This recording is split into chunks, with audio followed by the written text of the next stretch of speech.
Welcome to today's tutorial. I'm Tara Reed and I am a designer with Riley Blake Designs. Today I'm going to introduce you to a mantle runner series that I have designed. There is a mantle runner for every month of the year, and for each holiday we have Christmas, Easter, Halloween. We've done some special occasions, birthday, graduation, baby girl, baby boy, welcome home, lots and lots of choices. But if you do not have a mantle in your home, do not despair. We have many ideas for how you can use them. These can basically become banners for you. You can hang them between poles if you have that in your room. You can hang it on your front porch. I have put one over my table, over a doorway. You could turn it into a table runner, cut it apart and do individual banners. So there's lots of different things that you can do with these. So make sure you think outside the name, even though they are designed for a mantle, similar to this Happy Holidays behind us. Today we're going to assemble the Happy Holidays Christmas so I can show you just how simple they are to put together, and then I'll show you some ways to either leave them as is or use them as your canvas if you love to add embellishments to your sewing. Let's start by looking at the panel. So this is an example of what you would get for the Christmas, and it comes on one big piece of fabric. Big piece of fabric. So it has the poinsettias at the top, and that is what goes over the top of the mantle if you're using it traditionally. Then it has the scalloped section with the Happy Holidays that hangs down on the front. Then it has two ends, and we're going to put those together. So I cut them out. This is one of the ends. This, you can't see them on our mantle, but they're on either end, kind of coming down the side. You could also use them on the front. Lots of different ways to go with that. And then because we did not want to waste any fabric space, we also added an extra poinsettia right here that you can use however you want. You could applique it onto a Christmas stocking, you could put it in a quilt block, whatever you want to do with that. But we made sure that we maximized the art that you get on each of these panels. And each panel also has written directions with diagrams for how to put them together. And I'm going to show you how I put this together. I may have deviated from the directions a little, I'm not sure. But that's the beauty of sewing, right? Get that out of the way. So I'll show you what I have done a little bit. So from that panel, I cut out the main deal. So the main image, and then I cut out fusible fleece, the same size, and this is all on the directions, and a backing fabric, the same size. And this is one of my fabrics from the placemat series, so if you have any of that hanging around, it goes great with this. Then I fused the fleece to the backing fabric. Then I put these right sides together and just sewed down the sides across the scallops, turn this right side out, top stitch. I then basted the top so that it would not budge. So that is how I prepared this. And we'll talk about the embellishments later. Next, I basically did the same thing with the two end panels. So you cut it out of the panel, and then you make the same size, when it's right sides together, of your backing fabric and your fusible fleece. And for time's sake, I've already fused that. This one, I just wanted to show you an example with it quilted. So you can make these with or without the fusible fleece. I just decided it kind of gave a Christmas warm quilty feel, so I wanted to add that layer. You could just use the two fabrics. And then I just did a really simple quilting with tape on this one. But let's sew this one together. So we have the fleece fused to the backing. I'm going to put this right sides together. And then I'm going to clip all the way around. We are going to sew down this side around the curve and up here, leaving this end open. And for this kind of project, I love fabric clips because they're really fast and they never poke me. They never draw blood.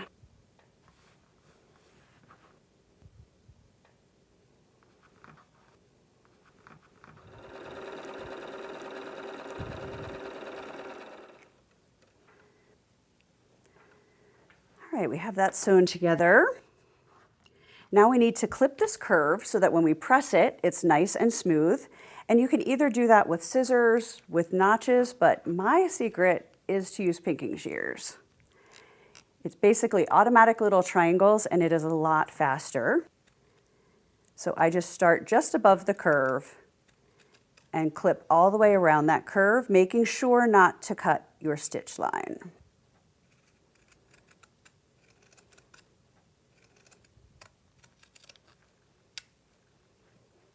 All right. Now that we have that clipped, we can just turn this right side out and press that flat.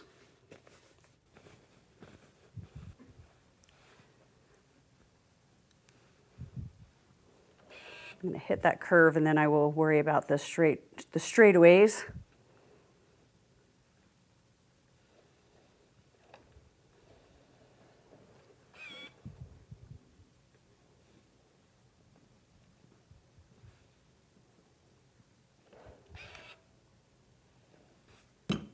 All right, so now we have a second flap. Bring these over here. These are both made with the same material. So the backing material, the fusible fleece, and the print from the panel. One is quilted and one is just sewn together. So it gives a little bit of a different look and different feel, and you can just decide which way you want to go for your project. Now the next thing we're going to do is we're going to attach those little flaps to the top. So we're now working on the fabric that is up here on the mantel. So I have already fused the fleece to the backing fabric, and we are going to take the sides and we're going to sew them onto each end of this really long strip of fabric. And you want to put these face up because remember, this is the back. So we want the backs together so that the fronts will be together.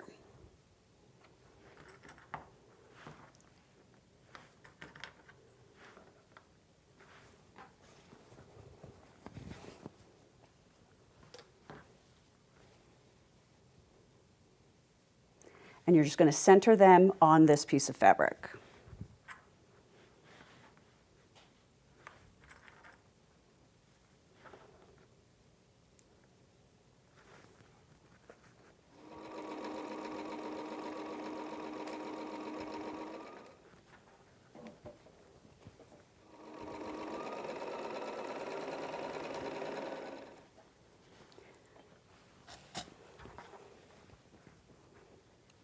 Now we have our ends on our backing. It's time to assemble our mantel runner. The first thing we're going to do is we're going to find the center of each of these three pieces. So this is the part that goes across the top of the mantel. This is the back of it. This is the other part that goes across the top, and then this is the front. So I'm just going to fold these in half really quickly, and I'm going to just put a pin at that center.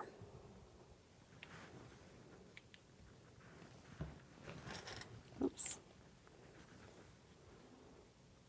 Now these two pieces are definitely the same exact length because we need to be sewing them together, but because I had pre-quilted the other one, it's a little bit shorter because of the seam allowance. And that's why I want to make sure I'm getting these all lined up properly.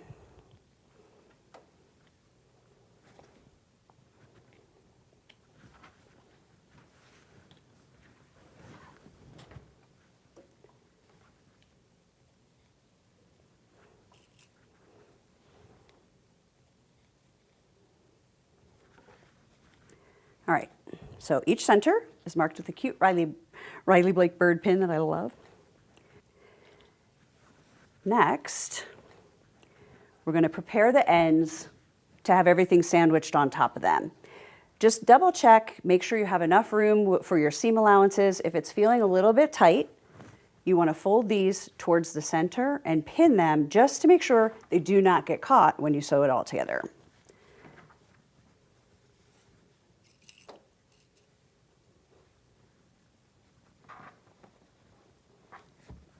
All right, those are safely out of the way.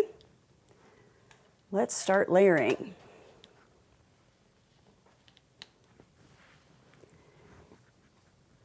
Next, we're going to be putting the front. So this is the part that hangs down, assuming we're using it traditionally. And we're going to put it face up because that's making this back to back. And we're going to match the center marks, which is on the other side. Got to turn that back around so I am actually matching that.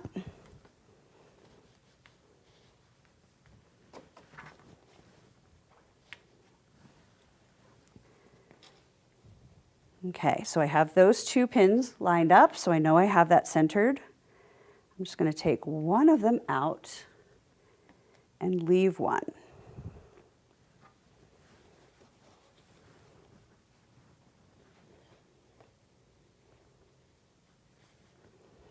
Now, just so you know where I'm going with this, we are going to have to fold this up because we're going to be sewing this to this. But we'll get to that in a minute.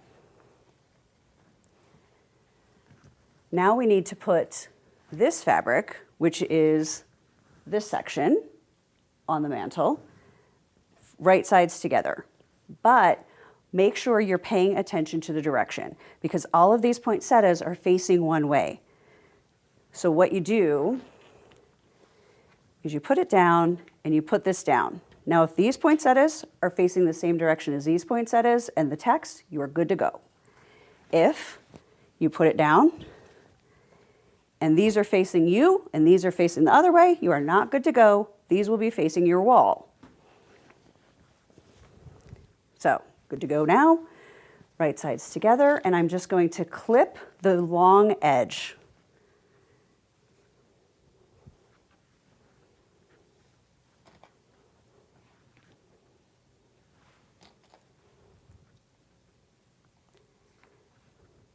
Now, if you are more comfortable, you can baste this first piece onto the backing before you add this top piece.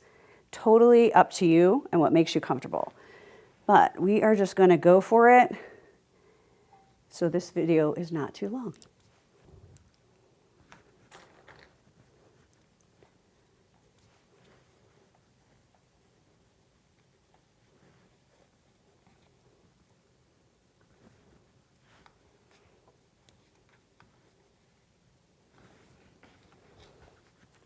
Now, just as we pinned this back to make sure it didn't get caught in the seam, because I pre-quilt the front and this is finished up to this edge, I want to make sure that this doesn't get caught in this seam when we sew here.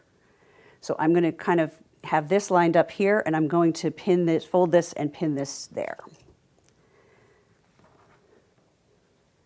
Because it can get caught up in this corner, which is right here, but we don't want any of this edge getting caught with the flap or with the top and bottom. And to avoid that, we just fold it and pin it right there. So make sure you do that on both sides. Woo!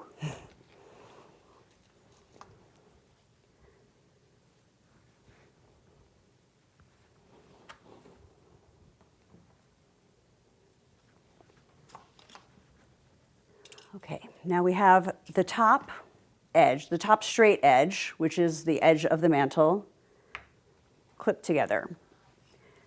But our goal is to sew this to this. So we need to get this out of the way. So I'm going to fold this back. And you may need to readjust these pins that we just did a little bit. But you want to fold your front up enough that you're going to be able to fold this back down and get these two edges together. So it's a little bit lumpy, like a sandwich, but as long as you get the edges lined up when we turn it, it's going to be fine.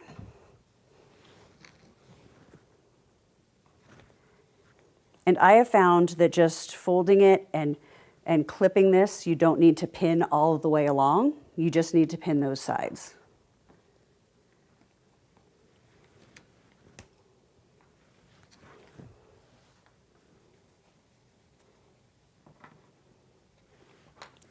And I will often use pins when we get down here because there's so much that this fabric is going over. We want to make sure it doesn't slip and that these raw edges stay where they're supposed to be.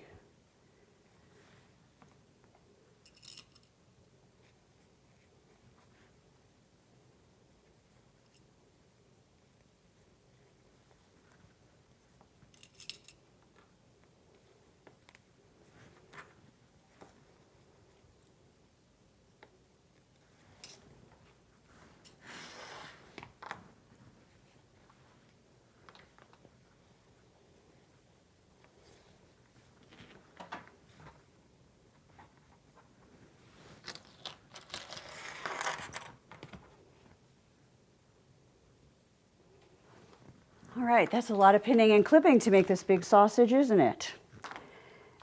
The next thing we're going to do is we're going to sew all the way around, but make sure you leave space open on the long straight edge, so not where we folded, for turning. And because doing such long sections like this, I sometimes get a little overzealous and get in my zone and forget to stop. I will either use a different color clip to remind me to stop, double clip, or pins, something different than what I'm doing the rest of the way. So I'm going to stop here and I'm going to start about there. That's going to give me plenty of space to turn this right side out once we get this sewn together. I also go back and forth at least twice when I'm going to have strain on this long of a project that's going to be turned right side out. Because sometimes I feel like if you only do it once, it's not quite enough to have it not come out.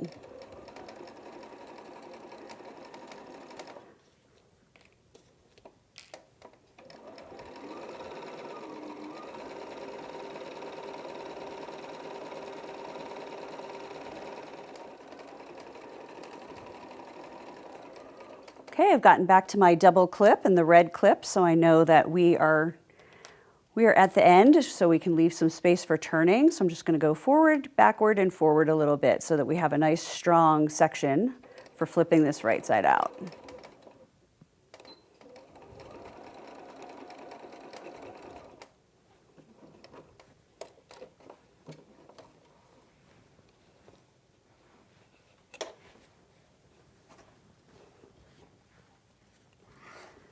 Okay.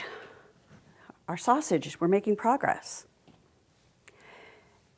Now, before you finish it, you will clip these corners a little bit so there's not a lot of bulk in there, but I don't like to do that until I just double check that I haven't caught anything in there.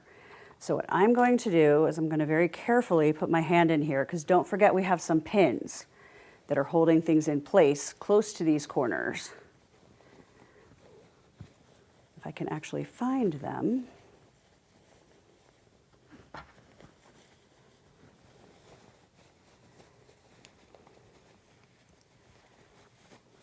Okay, so when I find the pins, I'm going to take them out for safety's sake. And I'm just going to do a really quick visual check on these corners. Okay, that one's good. That didn't get caught. Good there. Here's our side panel. It's in the right direction. That one looks good. I'm going to put them back in because I'm going to trim those corners, but after we do the quick check of the other side.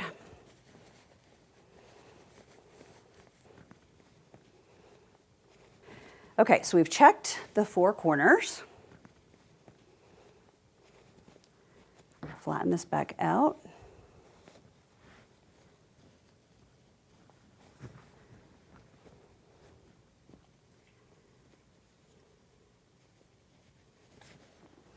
And you want to make sure you have some nice sharp scissors, and do not cut your stitching.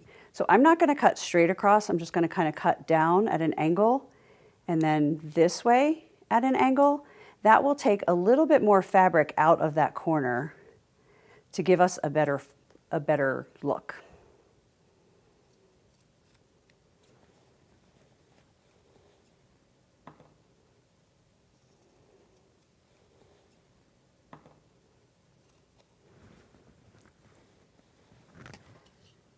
Okay, we have our 4 corners trimmed.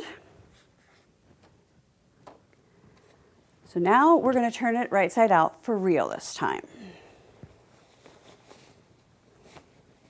And if you didn't get all the pins out before, just be very careful. And then I just push these corners out with my finger.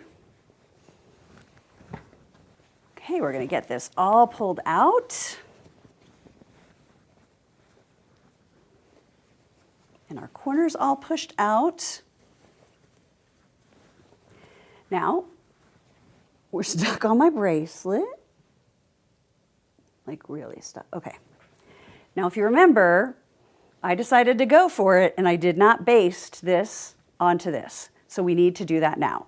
So I'm just going to, like an inch from each end of the opening, I'm going to baste the front to the back and making sure I'm only 1/8 of an inch because we don't want this basting to show when we are finishing this mantle runner.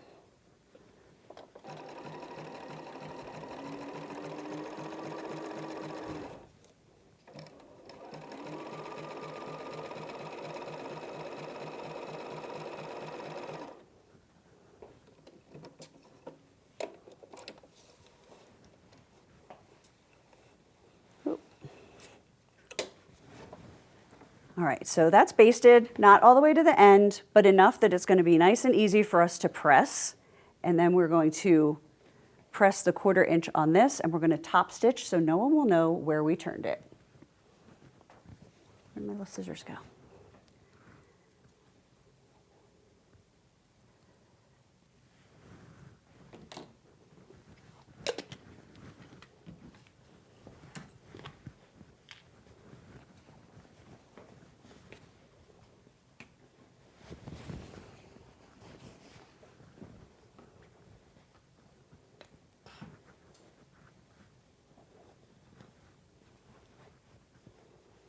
Okay, so before we get to this opening, I'm going to press this end so that that is nice and flat.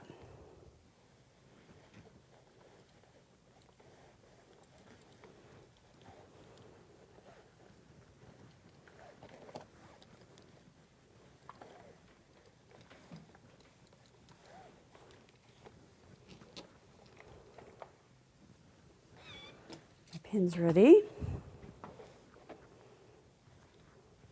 So for here, we just want to make sure we tuck under this poinsettia fabric about 1/4 inch and make sure it is lined up nicely and covering this section.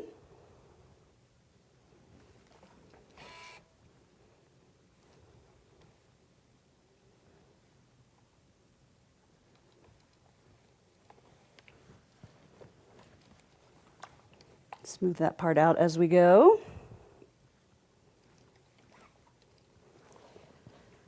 And then before we put do the rest of the pressing, we're going to put some pins in here to keep this in place for top stitching. And so we know where this opening is.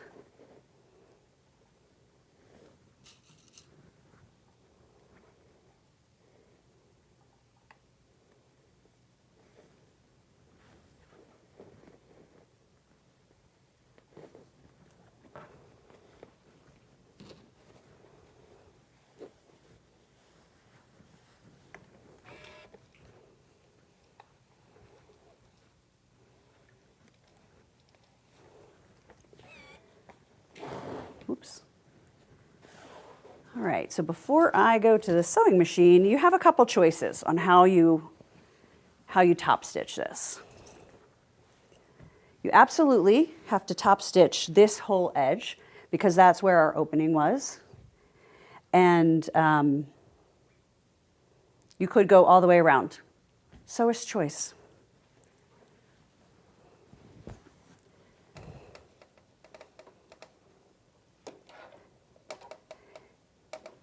And when you're top stitching through this many layers, I would use a longer stitch, 3.5 or longer, to make sure things aren't going to buckle on you. And it's not really a stitch holding things together, it's more decorative. Well, except for the opening.